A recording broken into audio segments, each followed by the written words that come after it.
Welcome to Wisdom Trek with Gramps. I am Guthrie Chamberlain, and we are on day 2750 of our trek. The purpose of Wisdom Trek is to create a legacy of wisdom, to seek out discernment and insights, and to boldly grow where few have chosen to grow before. The title of today's Wisdom Trek is The Holy King Enthroned, Trembling Before the Trisagion. Today, we reach the summit of the Royal Psalms as we explore Psalm 99, covering the entire hymn, verses 1 through 9, in the New Living Translation. In our previous trek through Psalm 98, we joined the global victory parade. We saw the sea shouting, the rivers clapping, and the hills singing for joy because the divine warrior had won the battle for the cosmos. It was a psalm of unbridled exuberance and noise. Psalm 99 shifts the atmosphere from joyful noise to trembling awe. While the previous psalms focused on God's power and His reign, this psalm focuses intensely on His holiness. In fact, this psalm is structured around a threefold declaration, a Trisagion that announces He is holy at the end of each stanza. It reminds us that the King we celebrate is not just powerful, He is other. He is transcendent. He is separated from all corruption and chaos. And because He is holy, our approach to Him must be marked by reverence. We move from the cheering crowd to the kneeling priesthood. So, let us take off our shoes, for we are standing on holy ground. The trembling of the nations, the transcendent King is Psalm 99, verses 1 through 3. The Lord is King, let the nations tremble. He sits on His throne between the cherubim, let the whole earth shake. The Lord sits in majesty in Jerusalem, supreme above all the nations. Let them praise your great and awesome name. Your name is holy. The psalm begins with the familiar coronation cry, the Lord is King. But notice the reaction commanded this time. In Psalm 97, the earth was told to rejoice. In Psalm 98, it was told to shout. Here the command is, let the nations tremble. Ragas to quake, shake, or be agitated. And let the whole earth shake. Why the fear? Because He sits on His throne between the cherubim. This is a powerful image that bridges heaven and earth. In the earthly temple, the Ark of the Covenant was the footstool of God's throne, flanked by golden cherubim. But in the ancient Israelite worldview, this was merely a copy of the true reality in the divine council. Yahweh sits enthroned above the living cherubim, the terrifying, powerful spiritual guardians of His holiness. He is the master of the spiritual realm. For the nations who have been serving lesser, rebel Elohim, the realization that the High King has taken His seat between the cherubim is a cause for trembling. It means their time of autonomy is over. The true emperor has returned to the capital. The Lord sits in majesty in Jerusalem, supreme above all the nations. He is supreme, Ram high, exalted. This asserts His absolute superiority over the gods of the nations. He is not a local deity, He is the high God. The proper response from the nations is to praise your great and awesome name. Awesome, Norah, means fear-inspiring or terrible. We often use awesome lightly, like that pizza was awesome. But biblically, awesome describes something so overwhelming it makes you want to hide your face. And then comes the first refrain, your name is holy. Holiness is the defining attribute of God. It means He is utterly unique, completely separate from creation, and morally pure. He is in a class by Himself. The nations tremble because they are confronted with a being who is totally unlike their capricious, limited idols. The second segment is the King who loves justice, the moral King. Psalm 99, verses 4 through 5. Mighty King, lover of justice, you have established fairness. You have acted with justice and righteousness throughout Israel. Exalt the Lord our God, bow low before His feet, for He is holy. The second stanza moves from God's transcendent power to His moral character. Mighty King, lover of justice, you have established fairness. In the ancient world, power and justice were often opposites. The powerful did what they wanted. But Yahweh is unique because He is a lover of justice, mishpat. He doesn't just do justice, He loves it. It is His passion. You have established fairness.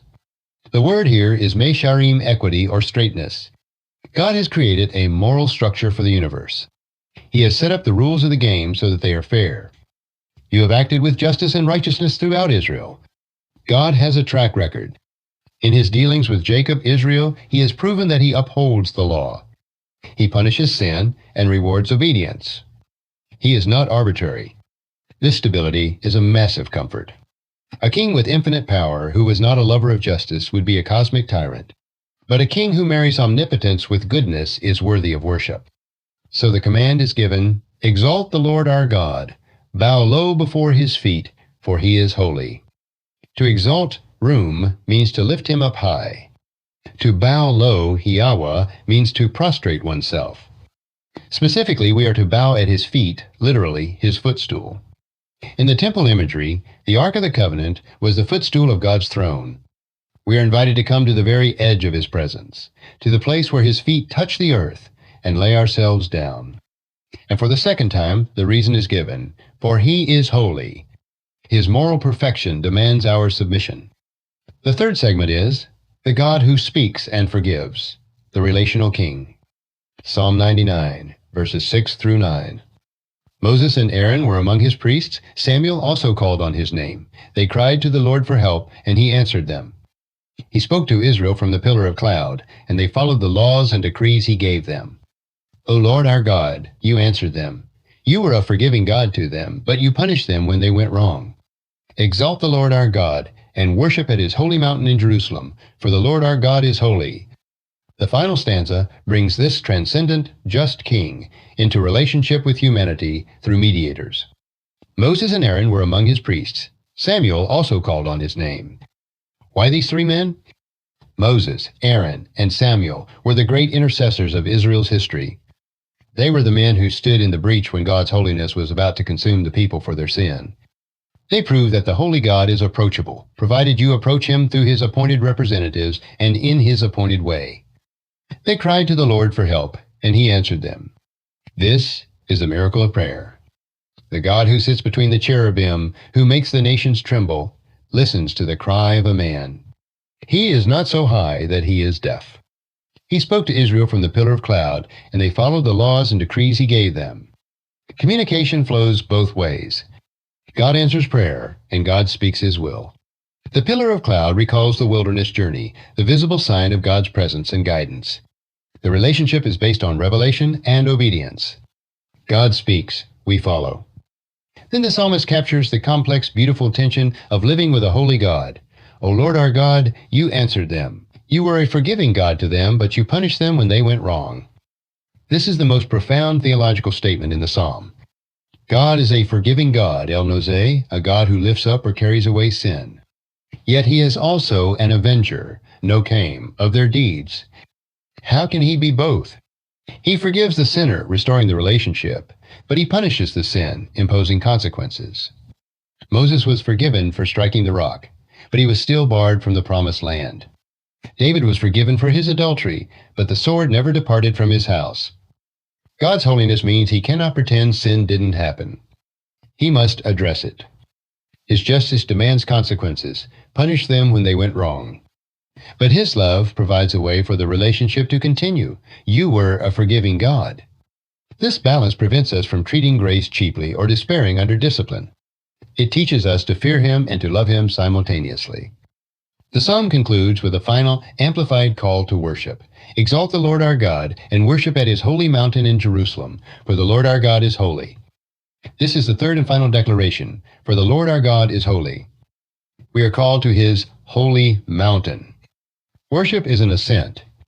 It requires effort. It requires leaving the common plains and climbing up to where God is. Psalm 99 leaves us on our knees. It teaches us that God is the king who makes the earth shake. He is the judge who loves equity, and he is the person who speaks, listens, forgives, and disciplines. His holiness is not a barrier to keep us out. It is the very thing that makes him trustworthy. If he were not holy, he might be corrupt. If he were not holy, his forgiveness would be meaningless. So, as we walk our trek today, let us carry a sense of holy trembling. Let us rejoice that we have a king who answers when we cry, but let us never forget that he sits between the cherubim. Let us worship him in the beauty of holiness. If you found this podcast insightful, please subscribe and leave us a review. Then encourage your friends and family to join us and come along tomorrow for another day of Wisdom Trek, Creating a Legacy. Thank you so much for allowing me to be your guide, mentor, and, most importantly, I am your friend as I serve you through this Wisdom Trek podcast and journal. As we take this trek of life together, let us always live abundantly, love unconditionally, listen intentionally, learn continuously, lend to others generously, lead with integrity, leave a living legacy each day. I am Guthrie Chamberlain, reminding you to keep moving forward, enjoy your journey, and create a great day every day. See you next time for more daily wisdom.